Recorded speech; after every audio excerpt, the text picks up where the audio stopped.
కొందరైతే చెప్తూ ఉంటారు ఈ విధంగా, మనిషి కోతి నుంచి వచ్చాడనేది. కొందరైతే ఈ విధంగా డార్విన్ సిద్ధాంతాన్ని గురించి చెప్తూ ఉంటారండి. ఒకవేళ కోతి నుంచే మనిషి వచ్చుంటే ఈరోజు మన కళ్ళ ముందు తిరుగుతున్న కోతులు మనుషులుగా ఎందుకు మారట్లేదండి? మారాలి కదా, మారవు. ఎందుకంటే మనిషి కోతి నుంచి రాలేదండి.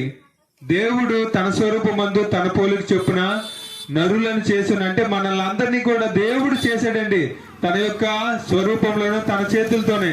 కనుక మనిషి కోతి నుంచి రాలేదు, ఇంకా ఇతర జంతువుల నుంచి మనిషి తను ఎంత గొప్ప జ్ఞానాన్ని పొందుకోలేదు.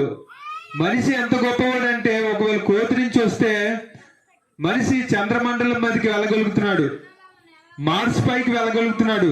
ఎంత సృజనాత్మక కలిగి మనిషి జీవిస్తున్నాడు, ఎంత డెవలప్ అయ్యాడు, ఎంత జ్ఞానాన్ని పొందుకున్నాడు. కోతి నుంచి రాగలిగితే ఎంత జ్ఞానాన్ని పొందుకోగలుగుతాడా మనిషి? పొందుకోలేడండి. ఇంత జ్ఞానం ఎక్కడి నుంచి వచ్చిందంటే దేవుడి నుంచి వచ్చింది. ఎందుకంటే మన పిల్లల్ని మనం ప్రేమిస్తూ ఉంటాము, చాలా చక్కగా ప్రేమిస్తుంటాం. వాళ్ళకి కావాల్సిన ప్రతిదీ కూడా మనము సమకూరుస్తూ ఉంటాము. వారికి స్కూల్ ఫీజులు కడతాము. ఈ స్కూల్ మంచిదా, ఆ స్కూల్ మంచిదా, స్కూల్ గురించి ఆలోచిస్తాం. కాలేజీకి వచ్చేసరికి ఆ కాలేజ్ మంచిదా, ఈ కాలేజ్ మంచిదా, ఏ కాలేజీలో జాయిన్ చేస్తే నా పిల్లలకి మంచి జరుగుతుందని ఆలోచిస్తాం. ఎంతో ప్రేమిస్తాము. ఈ ప్రేమ ఎక్కడి నుంచి వచ్చిందంటే దేవుడి నుంచి వచ్చిందండి. దేవుడి నుంచి ఈ ప్రేమను మనం పొందుకున్నామండి.